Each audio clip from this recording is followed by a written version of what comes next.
आपका बेहद शुक्रिया कि आपने आज अपना कीमती वक्त निकालकर मजलिस इत्तेहादुल मुस्लिमीन के इस जलसे आम में शिरकत की। मैं आपका तहे दिल से आपका शुक्रिया अदा करता हूं। मेरे अजीज दोस्तों और बुजुर्गों, नौजवान साथियों, अभी आपने मजलिस इत्तेहादुल मुस्लिमीन के जिम्मेदारों से बसीदर अफरोज फिर खिताबात को सुना। मैं आपसे गुजारिश करने आया हूं और आपको ये बताने आया हूं और आपको ये तयखुन देने आया हूं कि मैं उत्तर प्रदेश को अपनी जाती अनानियत के लिए नहीं आया हूं। मैं उत्तर प्रदेश में अपनी मकबूलियत में इजाफा करने के लिए नहीं आया हूं। मैं अगर उत्तर प्रदेश को आया हूं और इंशाअल्लाह आता रहूंगा, सिर्फ मेरा मकसद एक ही है और अल्लाह सुब्हाना व तआला मेरी नीयत से वाकिफ है। मेरा उत्तर प्रदेश को आना और यहां पर मेरे मजलिस के रुफ़ाओं के साथ मेहनत करना, जुस्तजू करना, उसका एक ही मकसद है, हमारी एक ही ख्वाहिश है कि इस बड़े प्रदेश में जहां पर हर जात और बिरादरी ने अपनी अपनी एक सियासी आवाज को बनाया, अपनी एक सियासी ताकत को मनवा लिया, अपने नुमाइंदों को उन्होंने अपने वोट से कामयाब करवाया और अपनी एक सियासी शनाख्त पैदा कर ली, जिसकी बुनियाद पर उन तमाम जात और बरादरियों ने अपने समाज के लिए कुछ हासिल किया। अगर कोई समाज कितनी बड़ी तादाद में रहने के बावजूद भी अगर उसने अपने लिए कुछ हासिल नहीं किया, अपने बच्चों के तालीम का इंतजाम नहीं कर पाए, जिन्होंने अपने मुस्तकबिल को रोशन नहीं कर पाए, जिस समाज की आंखों के सामने बाबरी मस्जिद को शहीद कर दिया गया, जिस समाज के सामने मस्जिद को शहीद करने वालों को कोर्ट ने उनको मुल्जिम करार नहीं किया, आपकी और हमारी आंखों ने मेरठ की सरजमीन पर हमने मलियाना का वो 70 से ज्यादा मुसलमानों का कत्लेआम देखा।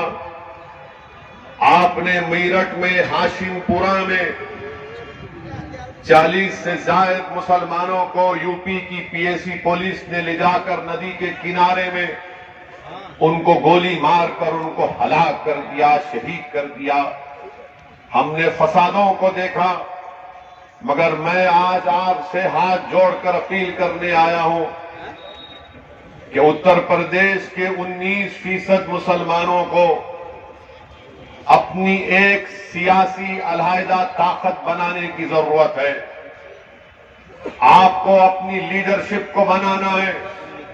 आपको, अगर आप चाहते हैं कि उत्तर प्रदेश में आपको आपका हिस्सा मिले, आपका मुकाम मिले, आपको इज्जत मिले, आपसे नाइंसाफी का खात्मा हो, आपके मासूम बच्चे और बच्चियों को स्कूल मिले, नौजवानों को कॉलेज मिले, नौजवानों को नौकरी में उनका हिस्सा मिले, पुलिस का जुल्म का खात्मा हो, तो याद रखो आपको एक सियासी ताकत बनना पड़ेगा। जिस तरह उत्तर प्रदेश में दलितों ने और खास तौर से जाटवों ने बहन मायावती को अपना नेता बनाया, जिस तरह उत्तर प्रदेश के यादवों ने मुलायम सिंह यादव को अपना नेता बनाया, जिस तरह यहां पर हर समाज के लोगों ने जाटों के लिए चौधरी चरण सिंह से लेकर अजित सिंह से लेकर आज उनके बेटे ये कहते हैं कि जाट हमारे साथ है। मेरे अजीज दोस्तों और बुजुर्गों, यहां पर कुर्मियों ने कई नेताओं को अपने पैदा किया, कितनी ऐसी बिरादरियां हैं, ठाकुर हैं जो आज उत्तर प्रदेश के मुख्यमंत्री को योगी जरूर है मगर उसको अपना ठाकुर नेता मानते हैं। ब्राह्मण समाज के लोग हैं। एक गवर्नमेंट ऑफ इंडिया में नरेंद्र मोदी की सरकार में एक मंत्री है जिनका नाम टेनी है, क्योंकि उनका ताल्लुक ब्राह्मण समाज से। उनकी गाड़ी से उनके ही घर में एक साजिश रचाई गई और उस साजिश के नतीजे में उनके बेटे ने अपनी गाड़ी से 4 किसानों को रौंद दिया। मगर नरेंद्र मोदी जो अपने आप को बड़ा बहादुर वजीर आजम कहते हैं, वो ब्राह्मण समाज को नाराज नहीं करना चाहते और टेनी को अपनी कैबिनेट से नहीं हटाते। क्यों नहीं हटाते? क्योंकि अगर मैं इसको हटाया तो उत्तर प्रदेश के ब्राह्मण समाज के लोग नाराज हो जाएंगे। अपने ही गाड़ी से उनके बेटे ने 4 किसानों को खत्म कर दिया। मैं आपको ये मिसालें इसलिए दे रहा हूं ताकि आपको अंदाजा हो जाए। आपको जानकर तकलीफ भी होगी कि मलियाना का फसाद कब हुआ था। मलियाना का फसाद मई 34 साल हो गए। 70 मुसलमानों को गोली मारकर शहीद कर दिया गया था। अब तक मुकदमा खत्म नहीं हुआ है। 800 तारीख कोर्ट ने दी और हर तारीख 800 तारीख हो गई। माने क्रिमिनल लॉ में तारीख बन गई कि 70 मुसलमानों को 34 साल पहले गोली मारकर शहीद कर दिया गया, कत्ल कर दिया गया। 34 साल में कांग्रेस की सरकार, 34 साल में बीएसपी की सरकार, 34 साल में समाजवादी की, बीजेपी की सरकार, मगर किसी ने भी उन मलियाना में मरने वालों से इंसाफ नहीं किया। मेरे अजीज दोस्तों और बुजुर्गों, याद रखो आज उत्तर प्रदेश में मुसलमान अगर सबसे कम ग्रेजुएट है तो मुसलमान है, सबसे ज्यादा ड्रॉप आउट है तो मुसलमान है, सबसे ज्यादा अगर जेलों में अंडर ट्रायल है तो मुसलमान है। 19% उत्तर प्रदेश में मुसलमान है और 28% जेल में अंडर ट्रायल है। बताइए, इसके बावजूद भी आप अगर करवट नहीं लेंगे तो कब करवट लोगे मुसलमानों? क्या जब शोरे क़यामत होगा तुम उठोगे? मैं आपको ये दाद हासिल करने के लिए नहीं कह रहा हूं। मैं कोई शायर नहीं हूं कि कोई शेर पढ़ा रहा वाह वाह के नारे लगाएंगे।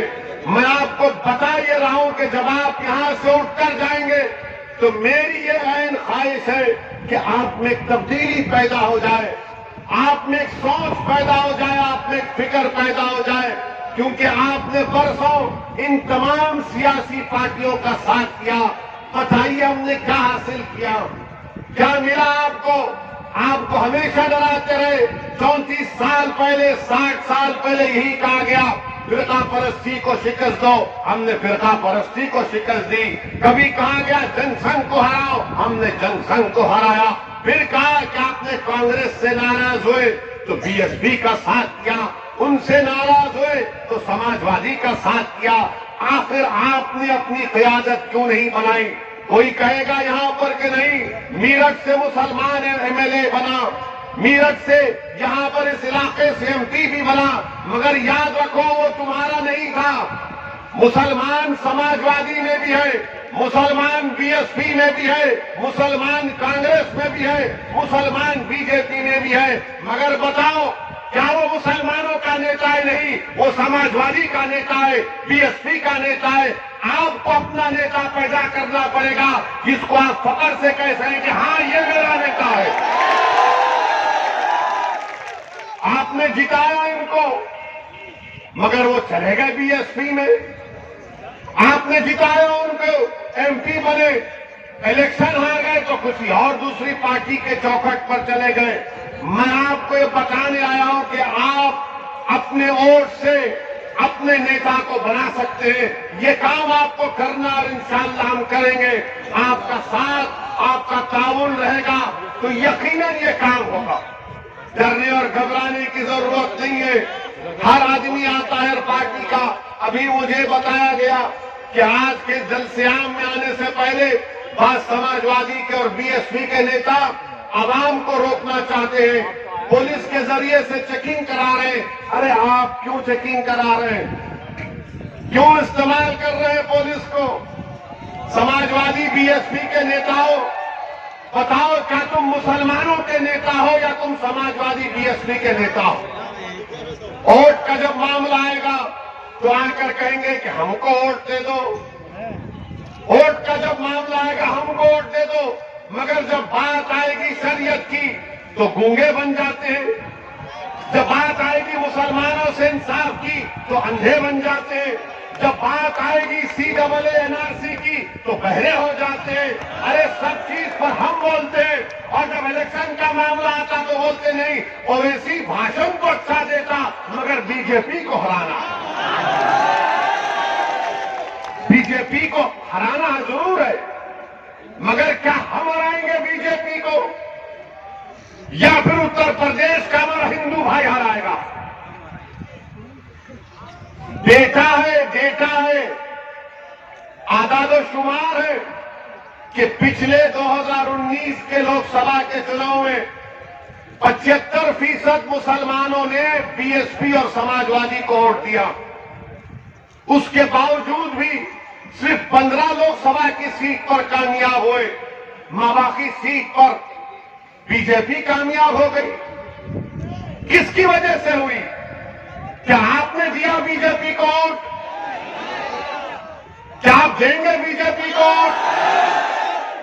क्या आपकी ख्वाहिश नहीं है कि दोबारा योगी इस प्रदेश का मुख्यमंत्री ना बने? मगर ये कैसे होगा? क्या आपको यकीन नहीं है कि मजलिस बीजेपी को हरा नहीं सकती? यकीनन मजलिस बीजेपी को हरा सकती और हराएगी इंशाअल्लाह ताला। मगर ये समाजवादी और बीएसपी के लोग आकर कहेंगे नहीं, ये जो लंबा आदमी है, शेरवानी टोपी पहना, इसकी बात पे यकीन मत करो, इसकी बात पे यकीन मत करो। और फिर किसकी बात पे यकीन करेंगे? वो अखिलेश यादव समाजवादी पार्टी, मुजफ्फरनगर का फसाद हुआ, इंसाफ नहीं कर पाए। वो समाजवादी पार्टी जो सरकार में थी, स्लॉटर हाउसेस के लाइसेंस दे सकती थी, लाइसेंस नहीं दिया। वो समाजवादी पार्टी जो मुसलमानों से रिजर्वेशन का वादा किया, नहीं किया। आप किसकी बात का भरोसा करेंगे? हाँ, मुसलमान जीत सकता जरूर है, मगर आपका नेता नहीं बन सकता, आपका लीडर नहीं बन सकता। आपको अपना लीडर बनाना है। आपने सुना अभी कि हमारे भाई अतीक साहब गुजरात अहमदाबाद की जेल से अपना दर्द भरा पैगाम आप तक पहुंचा रहे। हमारी बहन अपने शौहर का दर्द भरा पैगाम आपको पढ़कर सुना रही। क्या किया इन्होंने? अतीक साहब ने क्या क्या नहीं किया इनके लिए? बदनामगी बोल ली इनके लिए, सत्ता दिलाई इनको और उनको जेल में डाल दिया गया। आजम खान जेल में है। क्या मुकदमा आजम खान पर किस लिए जेल में डाला गया? कोई नहीं बोलेगा। मेरे अजीज दोस्तों और बुजुर्गों, मैं आपसे सिर्फ यही गुजारिश करने आया हूं कि इस चुनाव में आने वाले विधानसभा के असेंबली के इंतखाबात में उत्तर प्रदेश के मुसलमानों को अपना हिस्सा लेना है। आपको अपना हिस्सा लेना है और हिस्सा लेकर रहेंगे इंशाअल्लाह ताला। ये लड़ाई मजलिस की हिस्सेदारी की है। ये लड़ाई हमारी भीख की मांगने की लड़ाई नहीं है। हम अखिलेश यादव के बगल में ठहरकर फोटो लेने के मोहताज नहीं है। हमको तुम्हारे फोटोओं की जरूरत नहीं है, हमको हमारा हक चाहिए और हम हक लेकर आएंगे इंशाअल्लाह ताला। यकीनन बीजेपी को हराएंगे। किसने कहा नहीं हराएंगे? अभी हम सुन रहे थे कि मीडिया के लोगों ने हमको मैसेज भेजा कि उत्तर प्रदेश में किसी जगह पर नरेंद्र मोदी देश के वजीर आजम ने कहा कि गंगा एक्सप्रेसवे से सबको फायदा पहुंच जाएगा। गंगा एक्सप्रेसवे से भारत के प्रधानमंत्री ने कहा कि गंगा एक्सप्रेसवे से सबको फायदा पहुंच जाएगा, इतने 1000 करोड़ की मंजूरी दी। नरेंद्र मोदी जी मीरठ शहर में ट्रैफिक का प्रॉब्लम हल नहीं कर सके, वो गंगा एक्सप्रेसवे बनाएंगे, गंगा एक्सप्रेसवे बनाएंगे। कितना लंबा लंबा छोड़ते हैं। बिजली बम्बा बाईपास मीरठ का मोदी जी कब से बन रहा है? अखिलेश के जमाने से चल रहा है, वो मुकम्मल हुआ। मोदी जी बोले गंगा एक्सप्रेसवे बना दूंगा मैं। आज आप देखते हैं कि वजीर आजम बीजेपी के दौर में आज महंगाई आसमान को छू रही है। 14% इन्फ्लेशन रेट है।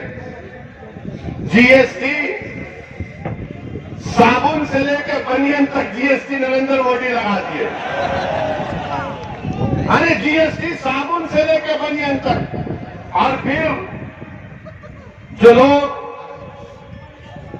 फिक्स डिपॉजिट में, पीपीएफ में इन्वेस्ट, जो मोदी के भक्त हैं, जो दिन रात मोदी मोदी करते हैं, मैं उनसे मुखातिब हूं, आपसे नहीं हूं। मैं उनको कह रहा हूं, शायद उनके कान में अगर मेरी बात पहुंच जाए तो उनके दिमाग के झाले साफ हो जाएंगे। और फिर खाना महंगा, तेल महंगा और आमदनी कुछ नहीं है। पेट्रोल डीजल की कीमतें आसमानों को छू रही है।